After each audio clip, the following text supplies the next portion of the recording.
Let's study the 5 major plant hormones, see what their functions are, and more importantly, see how to remember them for our exams. So let's start with the first one. It's called auxin. Now I've written that in green because that's a growth hormone. Things which are in green are growth hormone, okay? So what does auxin do? Well, auxin's main job is to cause cell elongation. So when auxin accumulates inside a cell, it just makes that cell elongate longer. More auxin means more elongation. So what happens because of this? Well, if you look at a plant, we usually see that auxin, since it's a growth hormone, is found in the growing regions of the plant. The growing regions of the plant would usually be like the tip of the leaves, the tip of the shoot, the buds. These are the growing regions, and that's where auxin is found in abundance. A lot of very concentrated over there. And so if it causes the cells to elongate at that point, let's say it causes the cells to elongate over here, what do you expect to happen? Well, the tip of the shoot will start growing taller. But that's not all. Auxin is also important for phototropism. Remember what phototropism is? It's where when you shine light on a plant, the plant automatically turns towards that light. And of course, if you need more info, we've talked about tropism in great detail in previous videos, okay? Anyways, how does that happen? This also is due to auxin. But how does auxin make this happen?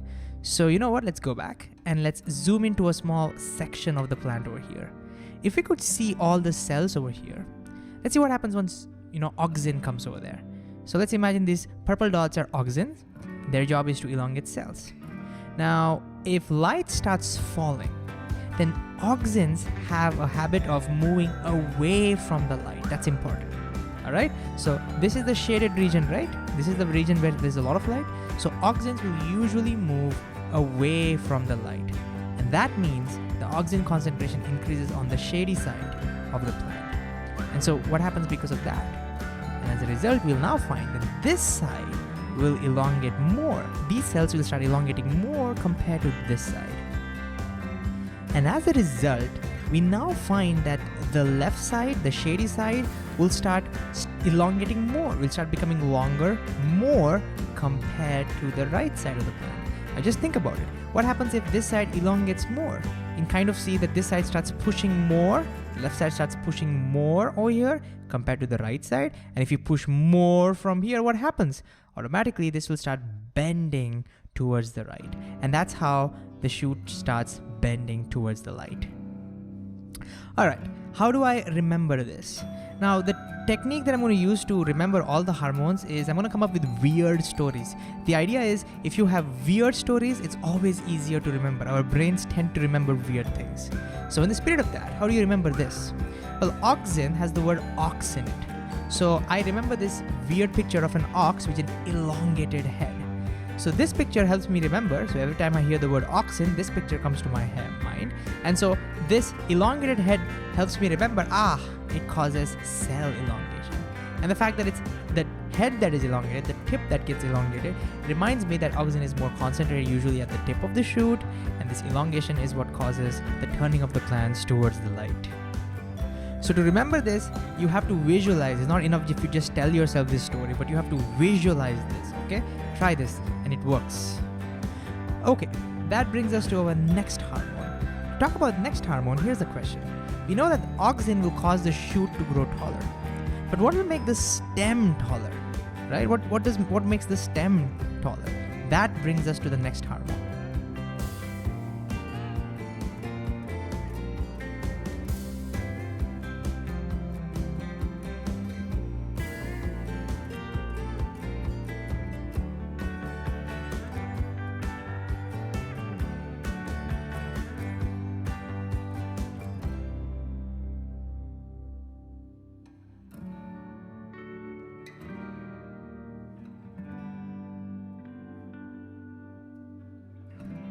Now, gibberellin also causes the cells to elongate. It's also a growth hormone. As you can see, it's written in green.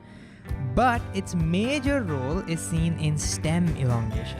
So if here is our plant, and we saw that auxin makes this part grow, but gibberellins are usually concentrated over here, where new leaves are formed. We call that as nodes, all right? And so gibberellin causes these cells to elongate, cells over here. So if these cells elongate, what do you expect to happen? You'll find that the distance between this will start increasing and the stem starts elongating. And so that's why we usually say gibberellin is responsible for stem elongation. If a plant has less gibberellin in it, it'll tend to be dwarf. If it has more gibberellin in it, it tends to be tall. So today we can extract gibberellin and store it in our labs. And so if there are dwarf plants, we can artificially spray gibberellin on it and just make it grow taller. Now before we move on, let me tell you some other functions as well. Since this is a growth hormone, not only does it cause stem elongation, but it's also responsible for causing elongation in the fruits that we find. The fruits also grow tall, or basically grow long, because of gibberellin itself. And this means that if you have, let's say, these seedless grapes, which are great, right? We love it, at least I like it a lot. But these are usually tiny. So to make them bigger, what we can now do is we can artificially spray gibberellin on it. And as a result, the grapes will become big, and so you get more money for that. So that's great. Another important function of gibberellin is seen even during germination of a seed. If you want a seed to germinate, you need a lot of gibberellin. Without it, the seed will not germinate at all. So once enough gibberellin accumulates over there, only then the seed will start growing. So this hormone is useful in various stages of growth in the plants. Anyways, as far as our syllabus is concerned, we can just remember the stem elongation part. That's what it's famous for. And so now comes the question, how do we remember this? For this, I like to go back to the story of how gibberellin was even discovered. Turns out that in Japan, a few farmers found that their rice plants were growing taller for no reason. They would grow so tall and then they would just die before giving out any seeds. And on further investigation, they found that that was because of excess gibberellin that was added to this plant due to some fungus that got attached to it. Anyways, now how I like to remember this gibberellin's connection to stem elongation is I like to remember this story. And what I do is I imagine that people talk gibberish to a rice plant. Gibberellin has the word gibberish in it. So I imagine people talking gibberish to a rice plant and the plant starts growing tall. So again, a weird story, but I want you to visualize that. Every time you hear the word gibberellin, visualize gibberish talking to a plant growing tall, and that helps me remember that its major function is in stem elongation. Okay, so we saw both auxin and gibberellin cause elongations of the stem by elongating the cell itself. That's great. But if you want to grow, and if you want to grow new leaves and new fruits and everything, then you need to be able to make new cells, not just make the cells elongate. So how do we make new cells out of it? That brings us to the next hormone. And so let me zoom out over here. The next hormone we're going to talk about is cytokinin. So the major job of cytokinin is to do cell division. So it takes one cell. If cytokinin is present over there, it divides it into two. So cytokinin is mostly responsible for creating new cells in a plant. And so without that, you cannot have new leaves, you cannot have fruits. Basically, you can't have new cells, a plant will not grow. Okay? And the word cytokinin itself comes from cell division. The word cyto kind of means cell, and the word kinin means division. And it's also cytokinin that causes branching to happen in plants. We see plants have lots of branches, right? To do that also, you require new cells. Without cytokinin, this would be impossible. Of course, the plant will not survive without cytokinin itself. Okay, so cytokinin's main job is cell division. Now, how do we remember this? Well, one way is just to remember it this way, but if we forget, then again, I have a trick for you, a weird story. So when you hear the word cyto, the word sight comes to my mind, and that reminds me of eyes. And kinin, well, there is a word key, and so that reminds me of a key. So here's my story, okay? It's gonna be weird. So I imagine a key entering my eyes. It hurts my eyes like anything. But magically, what happens afterward is my eyes just split into two. Now I know how this sounds. You might be wondering, what? Does this really work? Can you really remember things like this? But yes, it does work, okay? So weird things we can remember. So give this a shot, right? Cytokinin, cyt key, cell division, eye division. That helps me. So these were the three growth hormones that we discussed. Now let's talk about a hormone that actually inhibits the growth, that actually prevents growth. So zooming out, that brings us to the next hormone called the abscisic acid. This is shown in red, indicating that it's not a growth promoter, it's a growth inhibitor. its job is to try and prevent growth from happening. And its major function, it again has many functions, but one of its major functions, what it's associated with, is the wilting of leaves. So people found that the leaves that fall on the ground, they have a high concentration of abscisic acid. So maybe that's the reason why leaves get cut down. It's this particular hormone that is responsible for that.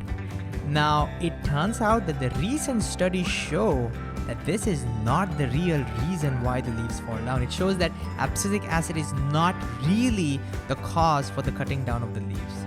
Okay? So let me just give you a couple of major actual functions of abscisic acid. One of its functions is to make sure that in the drought condition, meaning when there is not much water present, its main job is to ensure the stomata of the leaves stay closed. Remember what stomata is? Stomata is a small opening in the leaf that causes water loss, transpiration, we call that, evaporation of water. Well, during drought condition, the stomata, abscisic acid gets built up over here and it makes sure it stays shut so that it doesn't lose water. So that's one of the jobs of abscisic acid. Another job as a growth inhibitor now can be seen in seed germination. If there's a lot of abscisic acid found in the seeds, then it will not allow it to germinate. It will not allow it to grow. And you might be wondering, why is this important? This is important because we need to make sure when the seed germinates, it's in the right condition. So for example, when the seeds are in the desert, right, a lot of abscisic acid gets built up over there. It doesn't allow it to grow. And when it starts raining, then the conditions are right. The rain washes the abscisic acid away. And once it gets washed away, then the gibberellin can start acting on it and can start making it grow. So abscisic acid is super useful as a growth inhibitor, even in the earlier stages of the plant growth. Anyways, fortunately or unfortunately, our NCERT, our syllabus has not picked up, and so in exams you're still expected to write that the wilting of the leaves is caused by abscisic acid, and so that's what we need to remember. So again, the question now is, how do we remember this? Well, one is you can look at the word abscess. Abscess actually means cutting down. That's where the name comes from, even though it's not really true. But if we don't remember that, then what I like to do is split this word as abscisic. Okay? And now I imagine a person which has great abs, who has great abs, but who's feeling super sick, seasick on a boat, and starts throwing up, but instead of puke, it starts throwing up leaves. And that's how I can remember abscisic causes cutting down of leaves. So again, visualize this and you will see you can remember this. In fact, I dare you to forget this now. This is impossible for you to forget. Abscisic, wilting of leaves. You cannot forget it now. This now brings us to the last hormone, which is called ethylene. It's put in yellow because it's hard to categorize that as a growth inhibitor or a growth promoter. So we'll not categorize this at all. Ethylene is a chemical that you learn a lot about in chemistry, and its major job is in fruit ripening. Ethylene is a gas that gets released and it causes the cell wall to get broken down, and that's what makes it softer. And it also releases the stored sugar, making the fruit sweet. So it's a fruit ripening hormone, okay? Now, this picture might make you feel very uncomfortable because you don't usually see just one banana being ripened. And that's because when a fruit ripens, it causes more ethylene to be formed. And ethylene is a gas. And that's why that gas gets released and it accelerates the ripening of other fruits, and then they start releasing more ethylene, and such a chain reaction happens. And that's how when you keep a fruit next to a ripe fruit, it ripens faster. So how do I remember this? Again, playing with the words. The word ethylene reminds me of eat Thailand. And so the story over here is I eat very spicy Thai food, which actually hurts my stomach. And as a result, I start releasing gas, and that gas starts ripening the banana. I'm really sorry about this dirty example, but I just couldn't come up with a better one to remember that ethylene is a gas and it's a fruit ripening hormone. So there we have it. We have listed the major functions of the major hormones which we see in plants. Great idea now to pause the video and see if you can remember our technique and remember the functions. And in the future, if you like this, please keep using the same visualization. You have to keep visualizing it over and over again to make that memory solid.